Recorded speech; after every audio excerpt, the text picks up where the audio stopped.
I've been waiting all year for this movie. It's finally here, so today we're talking about the MCU's newest 14th movie, Doctor Strange. Through the mystic arts, we harness energy and shape reality. So here's the plot of Doctor Strange. First of all, it's a straightforward origin story, and in it we have Caecilius, who is this follower of the Ancient One. He steals some forbidden ritual, and he's trying to bring Earth into Dormammu's dark dimension so that everyone can live forever. And then you have Stephen Strange, who's this amazing surgeon. He ends up mangling his hands, so he ends up in Kathmandu, learning the mystical arts so he can fix himself so he can go back to being a doctor. But then he ends up having the spiritual awakening and ends up embroiled in this fight between the dark dimension and Earth and like keeping it safe. One of the things that I like most about the movie is that it is opening up the Marvel Cinematic Universe to the more mystical threats, okay? And this has been something that's been going on in the comics universe for like ever, okay? In the 616 universe, there's totally been magic going on for so long, and I'm so excited to finally see this piece of the puzzle get fit in there and like introduce people to a new angle that's going on. I think that most people who are totally new to Doctor Strange are gonna like this movie. I think that this is a really great introduction for people who have no idea about Doctor Strange or magical, mystical stuff in the Marvel Universe.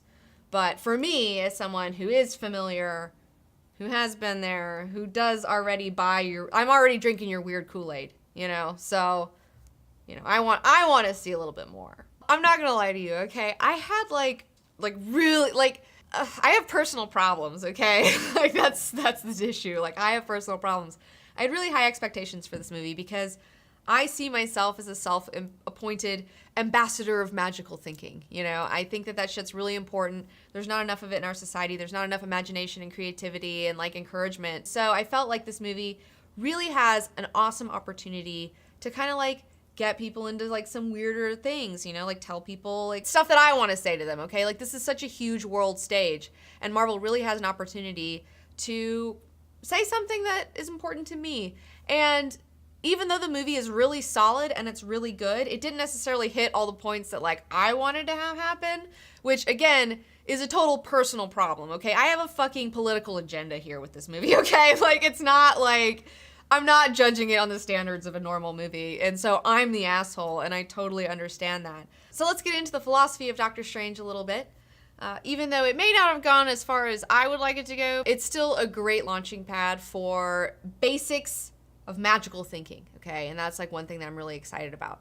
Especially that we have Tilda Swinton in the role of the Ancient One, and she has like so many great lines. Like she has so many great lines, she's planting so many seeds. I really hope people out there like kind of think about the stuff that she's saying, because there is more to the material plane, and I like that she's bringing that up. She tells him, you think you know how the world works, and you think this material universe is all there is, but what if I told you this reality was only one of many, you know? And it's like, yes. I wish there was like so much more of that, but like I get it, this is like a Marvel movie, this is a Disney movie that's like a vehicle for like a giant franchise, so they're really not trying to like start a spiritual awakening in audiences around the world. That's not their goal, but I think it's awesome that a little bit of stuff got in there. So I'd say my favorite scene in Doctor Strange is where she opens his third eye and like he goes through this crazy cosmic trip of like seeing the universe and like the heart of the universe and all these different dimensions and things like that. And the hands coming out of the hands, like, that was so great. That was the best part, man. Those hands and hands and hands, that was like the best. I really needed like way more of that. Like honestly, I wish they had done more trippy psychedelic stuff than like Inception stuff, even though that stuff was done really well and they pushed it to the next level. I still feel like I need more like weird psychedelic stuff. Well, it had a lot of elements in there. There's like a little bit of 2001 going on in there. There was definitely a little bit of what I imagine the Dark Phoenix put Jason Weingard through, and like he's like given this glimpse of cosmic madness, you know, and I'm just I love that weird stuff. I need way more blacklight colors in this movie. Like, every time they did it, I was so fucking pumped. And, like, I just need more. I just need more of that. Just turn up that weirdness knob. I do think they were a little afraid to go super weird with it. Like, I felt like they played it really safe. But I understand what they're doing. They're playing it from the angle of Most people have no idea about anything psychedelic, and we have to kind of like warm them up to it. It's the safe move, it's the right move to do. This movie is definitely a visual effects vehicle. There's like so many amazing visual effects going on. The slow motion car crash was just like, oh my god, it was so brutal. What they did with his hands, where they had that medical horror stuff, like I'm a big fan of medical horror, so when I saw all those pins in his hands, and they were like, ugh, like it was just so great. The portal effect looked really great. In fact, we had done a very similar portal effect when we did a cosplay of Spiral. We had some steel wool on a string and we lit it on fire and then just like did it in a circle and we got all these sparks going off and did this like time delay photo of it. I assume that's what portals really look like. I feel like there was definitely a lot of borrowing from the Harry Potter universe and the way that they translated magic. Like I felt like when they pitched this movie, you know, they were like, hey, we're gonna mix Harry Potter with Inception with a Marvel movie, you know, and that's kind of like what they told like the white hairs that are in charge of everything. And so that's kind of what they just did. Harry Potter really has established how magic looks in movies, and so of course they're just going to keep going with what has already been established because it just kind of like eases you in. It's like a warm bath, like people have already been there before. But because they went the safe route, I feel like it's a missed opportunity for doing something like way cooler. I did really enjoy how they made the dark dimension look. I loved those blacklight colors. So now let's talk about the characters. I just have to confess that like, I just love Tilda Swinton. She is like a unicorn. She's androgynous. She's amazing. She's beautiful. I want to be her. She's really the perfect person to be initiating people into weirdness.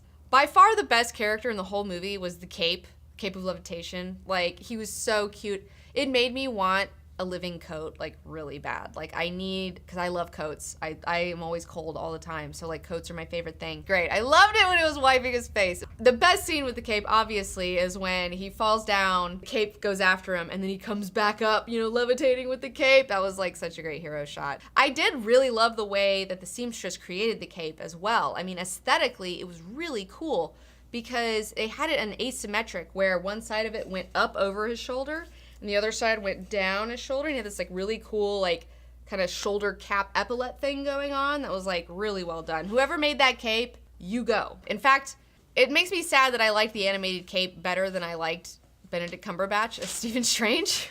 Now let's talk about Doctor Strange himself, Benedict Cumberbatch. And quite honestly, okay, Benedict Cumberbatch, he's super hot, okay? He looks really great.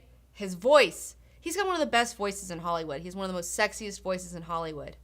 But for some reason, I don't think he's the best casting for Doctor Strange. Here's the thing.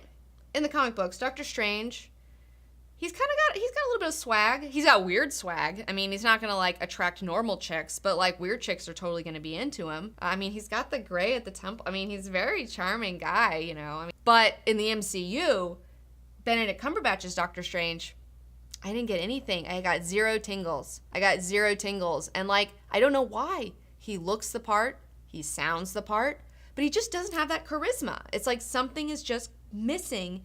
And I feel like Benedict Cumberbatch is having a really hard time riding the line of being a lovable asshole, you know, because that's Doctor Strange. He's kind of arrogant. You know, he's got a little bit of the Iron Man things going on, but he pulls it off, like Robert Downey Jr. pulls it off. B. Combs was a bit flat, all right? He's a bit flat, and I think part of that comes from the fact that we never really had time with him. Like, we didn't have time with his character. We're kind of just thrown into it. Here's an example. In the beginning of the movie, where before he becomes Doctor Strange and before his accident, and he's just hanging out as Stephen Strange, and he's got like all this swag, he fixed this guy's brain, whatever, and he's talking to Nurse Palmer, and they're supposed to be kind of having this like kind of romantic moment, but it just really fell flat for me. Like, I didn't believe it, I didn't buy it. I felt like we needed some better character moments with him. That's one of my criticisms of the movie overall, is that it feels like it's really trying hard to fit all this stuff in, and because we're trying to fit so much in here, that we're not really getting to slow down and be with these characters.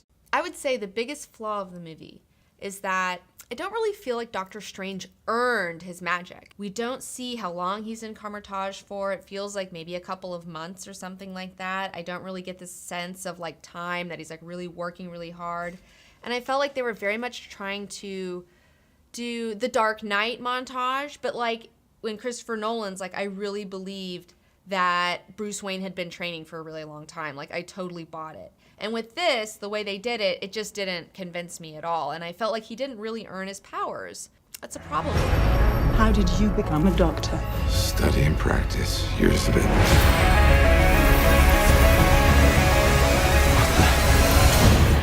There's a strength to him. But is he ready? In fact, there's a line in the movie where he's talking to the Ancient One. He's like, well, how long does this take, you know? And she's like, oh, well, how long did it take you to become a doctor? Years of study and practice. And then she's like, well, then we don't go to see him doing years of study and practice. It doesn't feel like that at all. They did try to kind of explain it where, oh, he's a natural, he has a photographic memory, he's also, you know, reading and doing homework in his astral form while he's sleeping. But still, I don't feel like he earned it. It was just too smushed in. It doesn't make sense to me that Doctor Strange is like learning all these mystical arts and is like learning how to open portals and like do all this crazy stuff, but then he's just doing it so he can go back to his normal muggle life. You've had a spiritual awakening. You're not gonna go back to being a normal person.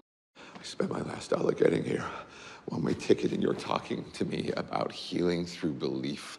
You're a man looking at the world through a keyhole, and you've spent your whole life trying to widen that keyhole, to see more, to know more. And now, on hearing that it can be widened in ways you can't imagine, you reject the possibility. No, I reject it because I do not believe in fairy tales about chakras or energy or the power of belief. There is no such thing as spirit. We are made of matter and nothing more. You're just another tiny, momentary speck within an indifferent universe. Another criticism is that there's some logical steps missing within the character of Stephen Strange, okay? So Western medicine has failed him. You have Benjamin Bratt saying, like, my soul deepened, and I'm not talking about money, you know, and he sends him to Kathmandu, and he, like, finds this mystical place called Kamar-Taj. And then he won't accept that it's a mystical Eastern approach to things, you know? Like, I thought that that was a little odd. Like, if he's so desperate, I would assume that he would be willing to try anything, including spiritual stuff. I mean, isn't that why he went all the way to Nepal? And I feel like the biggest flaw with his character is that we never really see him have a spiritual awakening. I mean, we do see him being sent through and all this stuff, but you never have that moment where he's like, I believe, you know, like, and they kind of did it, but they didn't do it. He didn't really have a spiritual awakening if he's only learning all this stuff to go back to his material life. And that almost makes his character unlikable. In fact, he doesn't really have a lot of moments of him being likable, which is kind of a problem. I felt like this movie was missing the scene where you have the Ancient One. She's telling Doctor Strange that she's been peering through time, right? And like, I would have liked to see something where you see her peering through time and she sees Stephen Strange and like, he's the only one that can fix this. And so that's why she takes him on as a pupil, because she's seen him through her prophecies. Maybe there's a scene cut. Maybe he's gonna earn it in the next movie. We'll see. And even though I felt like Benedict Cumberbatch was having a hard time in this role, he didn't really find it yet. I feel like he will in the future, where when you see that cutscene in the middle of the credits where he's talking to Thor and he's like filling up his beer glass, like that was hilarious. So maybe when we see Doctor Strange interacting with other Marvel heroes, like maybe he'll kind of find his groove a little bit. I did really love the ending of Doctor Strange. I thought it had one of the strongest endings of a lot of the Marvel movies. When he goes to the dark dimension, a dimension without time, and he traps Dormammu in a time loop where he must infinitely be defeated by Dormammu, but then that dude's just stuck. So he's like, you gotta let me out of this. Like, I can't keep doing this.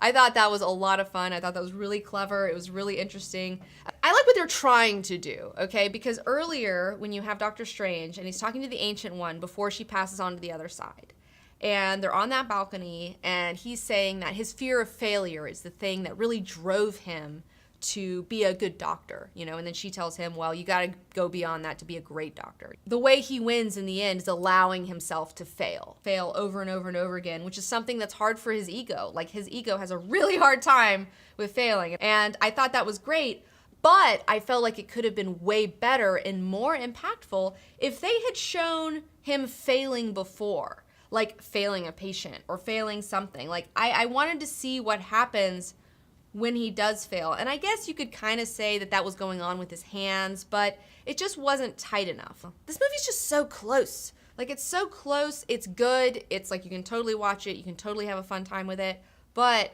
could totally be a little bit better. As a self-proclaimed proponent of magic, I really wanted something great, but that's a personal problem.